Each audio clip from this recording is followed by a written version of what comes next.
కోరుతున్నా.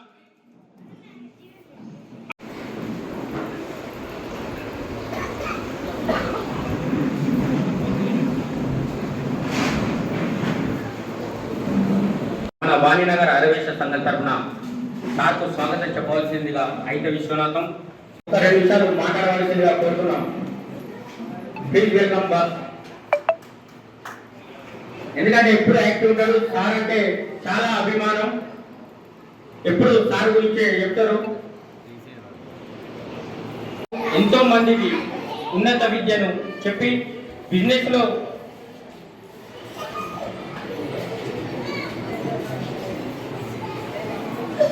వేదికను అలంకరించిన పెద్దలందరికీ నమస్కారం.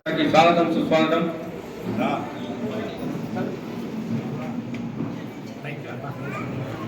యామచాని Jaganmohan కరణ్ల Mallesham, కరణ్ల Ashok, యామచాన్ Ramesh,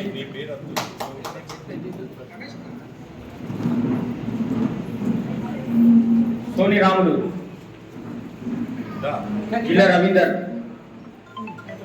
రాముల్ sir, retired teacher Ramul sir, Kamparamulu, Gireddy Satyanarayana, Kotla Prabhakar, Allanki Srinivas,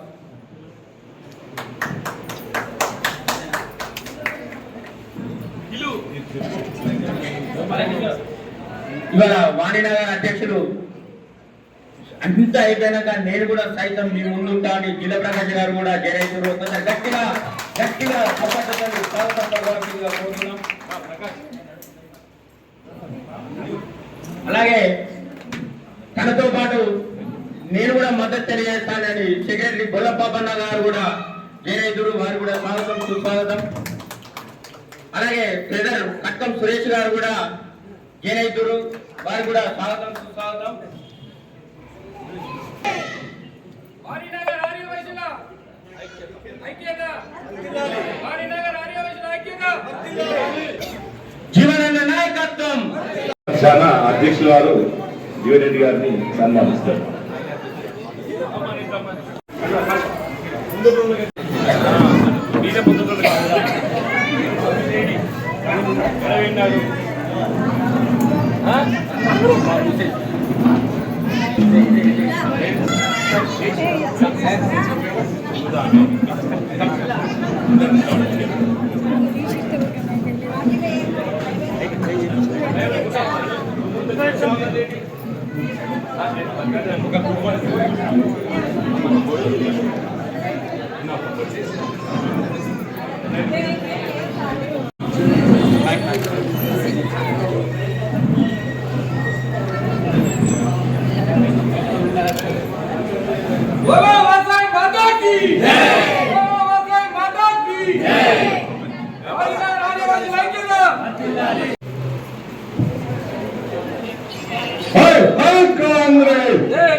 నాయకత్వం, రాహుల్ గాంధీ గారి నాయకత్వం, సోనియా గాంధీ గారి నాయకత్వం, రేవంత్ గారి నాయకత్వం.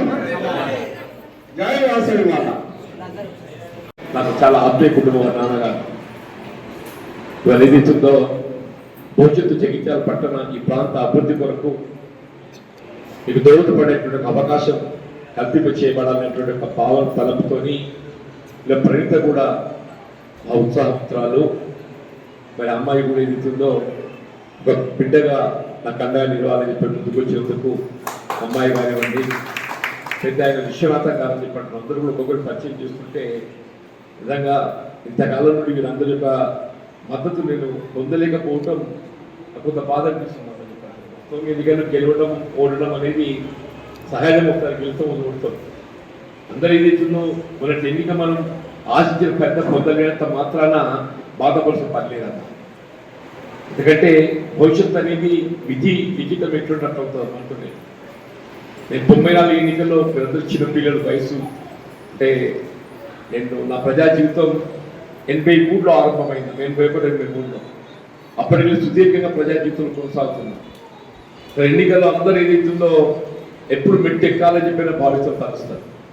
నేను మెట్టు ఎక్కడం మెట్లు ఎక్కుతుంటానో మళ్ళీ అక్కడికే దాన్ని దిగడం కూడా అట్లా జరుగుతున్నాం నాకు. నేను 83లో మెట్టెక్కినా మళ్ళీ 85లో ఆశించే పెద్ద పొందలేదు. 94లో మళ్ళీ ఎన్నికలు 89లో గెలిచింది నేను. 94లో మళ్ళీ ఆశించే పెద్ద పొందలేదు. 96లో నాకు ఉప ఎన్నిక వచ్చింది. అప్పుడు దానికి ఆశ్చర్యం అని చెప్పంటున్నా. ఇప్పుడేదో మిత్రులు ఎవరు మాట్లాడుతుంది, ఇలా వర్తక వాణిజ్య వర్గాలకు ఏదైతుందో ప్రభుత్వాన్ని ఎదిరించాలి, కొంత ప్రభుత్వ ఒత్తిడి ఉంటుందని చెప్పాను.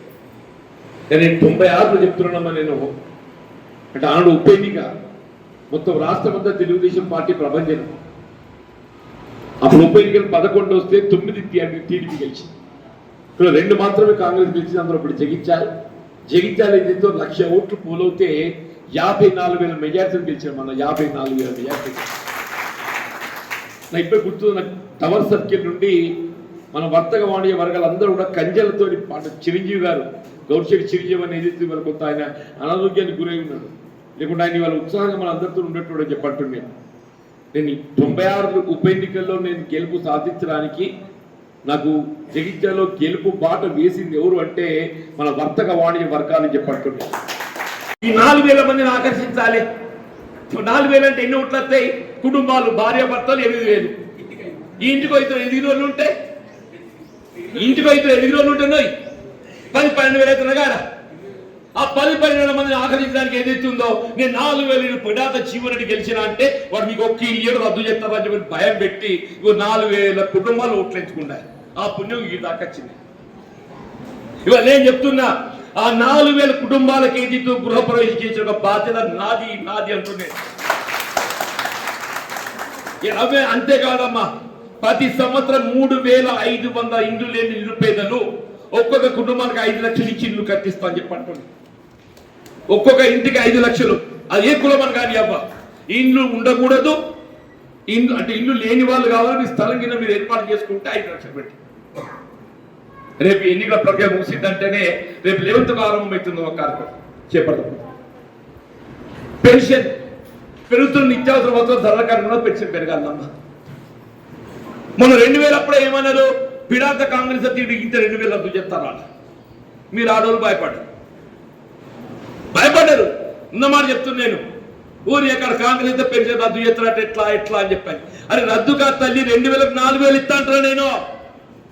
రద్దు కాదు తల్లి, ఇక మీకు 2,000 వస్తున్నాయా? ఒక 2 నెలల లోపుగా పెట్టండి. రేపు ఉగాది వేయక రేపు మాసంకి వెళ్ళి 2,000 స్థానిక అర్హతకు అనుగుణంగా 4,000 రూపాయలు పెన్షన్ అమలు చేస్తారు. 4,000 ఏ పెన్షన్ రాని వాళ్ళకి 2,500. రేపు 12 నాడు ఆరంభమవుతుంది. 12 నాడు ఆరంభమవుతుందమ్మా తల్లి చెప్పట్టు నేను. మీరు ఆలోచన చేయండి ఒక్కొక్క పార్టీ విధానం. కాంగ్రెస్ ఉన్నది, టీఆర్ఎస్ పోయింది, బీజేపీ ఉన్నది. బీజేపీతో పోల్చండి, ఎవరు మంచిడు అని మద్దతు తెలుపుతామంటున్నారు. మీరు అభ్యర్థి పరంగా చూడండి, రాజకీయ పార్టీ పరంగా చూడండి అని చెప్పి. దయచేసి నా ప్రజా జీవితం ఏదైతే జగిత్యాలతో ముడిపడి ఉందమ్మా, నా ప్రజా జీవితం జగిత్యాలతో ముడిపడి ఉంది. నీ ఎన్నికలో గెలవడం ప్రధానం కాదు నాకు. ఎన్నికలో గెలిచిన ఓడినా నా తుది శ్వాస వరకు ఇదే జగిత్యాల గడ్డ మీద ఇదే ప్రజల సేవ చేస్తూ నా జీవితం అంకితం చేసుకుంటా. నేను చివరి శ్వాస వదులుతా చెప్పాను. దయచేసి ఒక్కడే చెప్తున్నా, నేను అందరూ కూడా రాజకీయాలకు అతీతంగా ఆలోచించండి.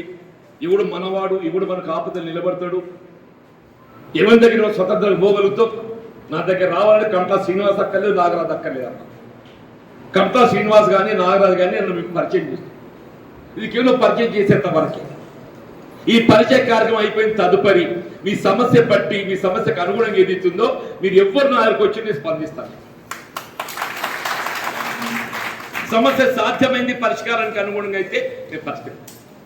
కాకుండా ఇది మార్గం తల్లి, ఇది నాతో కాబట్టి ఇట్లా అవుతుంది అవుతుంది కావచ్చు అని చెప్పి నేను చూపెడతాను. నా అనుభవంతో చెప్తాను. ఏదైనా కానీ చెప్పండి వల్ల మరి ఏకాదశి పర్వదినం నిన్న మూసింది. ఇవాళ ఏదైతే ఉందో మంచి కార్యక్రమాన్ని ఏర్పాటు చేసిండ్రు మన వాడినగర్ ఆదివాసీ బిడ్డలు. మీతో నేను ఆరంభిస్తున్నాం ఇక్కడ కార్యక్రమం.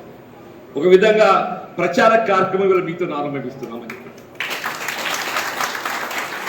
మీ అండదండలతోని, మీ ఆశీర్వచనంతో ఏదైతే ఉందో మరి ఆ దేవుడు ఆశీర్వదిస్తే నేను పార్లమెంట్ సభ్యుడిగా నా టికెట్ ఇంకా ప్రకటింపవల్లే. వాడి ముందు టికెట్ ప్రకటింపబడాలి. కాంగ్రెస్ పార్టీ కూడా పరిశీలిస్తుంది. కాంగ్రెస్ పార్టీ తక్కువ తినేది కాదు, అంత ఇలా అల్లటప్ప పార్టీలకే కాదు, ఎవరితో టికెట్ ఇచ్చేది కాదు. ఇది బాగా ఆచి తూచి ఆలోచన చేసి టికెట్ ఇస్తుంది తల్లి అంటున్నాను. నా దగ్గర ఏం లేదు పెట్టుబడి, రెండు చూస్తున్నారు. జీవనని పేరు ప్రతిష్టలు మంచిగానే ఉన్నాయి, బాగానే ఉన్నాయి, కేంద్ర పెట్టుబడి. మరి పెట్టుబడి సంగతి ఎట్లా? పార్టీ పెట్టుకోవాలి. పార్టీ ఏమైనా పెట్టగలుగుతుంది ఆలోచన చేస్తుంది. మరి నేను పెట్టగలుగుతున్నా, వాడి దగ్గర జేబులు చేయబెట్టా అంటున్నాడు, మరి మొత్తం నేనే పెట్టాలని బరువు మోయగలుగుతున్నా అని చెప్పి ఆలోచన చేస్తున్నాను. నేను ఉన్నమాట చెప్పినా చెప్పంటుండే. జగిత్యాల మట్టికి ఏదైతే నాకున్న పరిచయాల అనుబంధంతో పైసా ఖర్చు లేకుండా జగిత్యాల రొట్టెక్కించుకోండి, పెట్టుబడి లేకుండా రొట్టెక్కించుకోవడం నాతో కాదని చెప్పాడు. నిజామాబాద్ పోయి నా జేబులు చేయబెట్టాక ఓటేరా అని చెప్పి నాకు ఎత్తుడు ఎవరికెరకనే. ఈయన మీరు తెలిసిన వాళ్ళు కాబట్టి పెట్టుబడి లేకుండా నేను సాయం చేస్తానికి చేస్తానని అన్నాక విశ్వాసం ఉందని చెప్పాను. ఉన్నమాట చెప్పిన మరి రేపు తెల్లారితే తెలుస్తుంది ఎల్లుండి ఏం చేస్తుంది ఏంటి అని. అవకాశం వస్తే మాత్రం మీ అందరి యొక్క మద్దతు కావాలని చెప్పిన కోరుతూ సెలవు తీసుకుంటూ జరిగింది.